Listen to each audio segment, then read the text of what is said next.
തിരുവനന്തപുരം വിഴിഞ്ഞത്ത് ടിപ്പറിൽ നിന്ന് കല്ല് തെറിച്ച് വീണ മരിച്ച വിദ്യാർത്ഥി അനന്തുവിന്റെ സംസ്കാരം ഇന്ന് നടക്കും. അനന്തുവിന്റെ മൃതദേഹം അല്പസമയത്തിനകം വീട്ടിലെത്തിക്കും. വീട്ടിലും അനന്തു പഠിച്ച കോളേജിലും പൊതുദർശനമുണ്ടാകും. ഉച്ചയോടെ വീടിന് സമീപത്തെ ശ്മശാനത്തിലാണ് സംസ്കാരം. അദാനി പോർട്ട് അധികൃതരുടെ ഭാഗത്തുനിന്നുണ്ടാകുന്ന അനാസ്ഥയിൽ പ്രതിഷേധിച്ച വിഴിഞ്ഞം ഇന്റർനാഷണൽ പോർട്ട് പ്രൊട്ടക്ഷൻ കൌൺസിലിന്റെ നേതൃത്വത്തിൽ മുല്ലൂർ തുറമുഖ കവാടത്തിന് മുന്നിൽ പ്രതിഷേധ ധർണയും നടത്തും.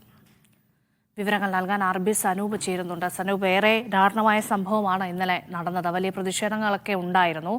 ഇന്നും തുടർ പ്രതിഷേധങ്ങൾക്ക് സാധ്യതയുണ്ടോ? ഒപ്പം അനന്തുവിന്റെ സംസ്കാര ചടങ്ങുകൾ എങ്ങനെയാണ് ക്രമീകരിച്ചിരിക്കുന്നത്?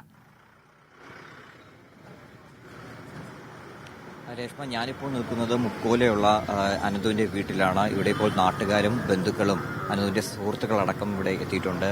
അതിദാരുണമായിട്ടുള്ള സംഭവമാണ് ഇന്നലെ രാവിലെ ഇവിടെ ഉണ്ടായത്. വിഴിഞ്ഞം തുറമുഖത്തേക്ക് കല്ലുമായി കൊണ്ടുപോയ ലോറിയിൽ നിന്ന് കല്ല് തെറിച്ചു വീണാണ് അനന്തു മരണപ്പെട്ടത്.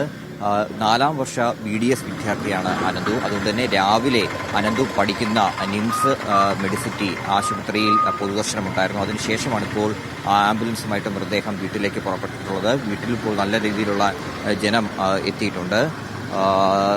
ഈ ഒരു പ്രതിഷേധവുമായി ബന്ധപ്പെട്ട് ഇപ്പോഴും വിഴിഞ്ഞം തുറമുഖ കവാടത്തിന് മുന്നിൽ പ്രതിഷേധം നടക്കുകയാണ്. വിഴിഞ്ഞം ഇന്റർനാഷണൽ പോർട്ട് പ്രൊട്ടക്ഷൻ കൌൺസിലിന്റെ നേതൃത്വത്തിലാണ് ഈ ഒരു പ്രതിഷേധം വിഴിഞ്ഞം തുറമുഖ കവാടത്തിന് മുമ്പിൽ നടക്കുന്നത്.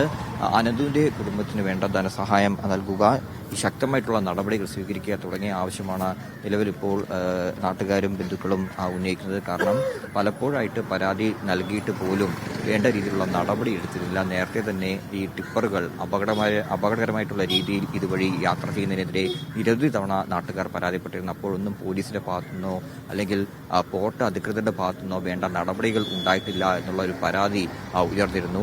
ഏറ്റവും ഒടുവിൽ അനന്തുവിന്റെ ജീവൻ നഷ്ടപ്പെടുന്ന ഒരു സ്ഥിതി ഉണ്ടായി. കാരണം രാവിലെ അമ്മയോട് യാത്ര പറഞ്ഞ് മടങ്ങുന്ന സമയത്താണ് വീടിന്റെ തൊട്ടടുത്ത് ഏകദേശം 800 മീറ്റർ പോലും ദൂരമില്ലായിരുന്നു. ആ സമയത്താണ് എതിരെ വന്ന ടിപ്പറിൽ നിന്ന് ഈ കല്ല് തെറിച്ച് വീണ് അനന്തുവിന്റെ തലയിൽ വീഴുകയും അനന്തുവിനെ ഉടൻ തന്നെ ആശുപത്രിയിൽ കൊണ്ടുപോയി അടിയന്തര ശസ്ത്രക്രിയ 3 തവണ ശസ്ത്രക്രിയയൊക്കെ നടത്തുമെങ്കിലും അവസാനം ഹൃദയസ്തംഭനം മൂലം അനന്തു മരണപ്പെടുകയായിരുന്നു.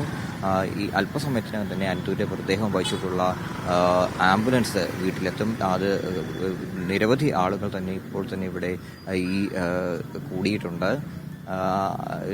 എം വിൻസെന്റ്, സ്ഥലം MLA ആയിട്ടുള്ള എം വിൻസെന്റ് ഉൾപ്പെടെയുള്ളവർ എത്തിയിട്ടുണ്ട്. 10:30 വിദ്യാഭ്യാസ മന്ത്രി വി ശിവൻകുട്ടിയും ഈ വീട് സന്ദർശിക്കുമെന്ന് അറിയിച്ചിട്ടുണ്ട്. വീടിന് തൊട്ടു ചേർന്നിട്ടുള്ള ശ്മശാനത്തിൽ 12 മണിയോടുകൂടിയായിരിക്കും ഈ സംസ്കാര ചടങ്ങ് നടക്കുക. അതുവരെ വീട്ടിൽ തന്നെ പൊതുദർശനത്തിന് വെക്കും. എന്തായാലും ശക്തമായിട്ടുള്ള നടപടി വേണമെന്ന് ആവശ്യപ്പെട്ടുകൊണ്ട് നാട്ടുകാർ ഇപ്പോഴും പ്രതിഷേധത്തിലാണ്. രേഷ്മ.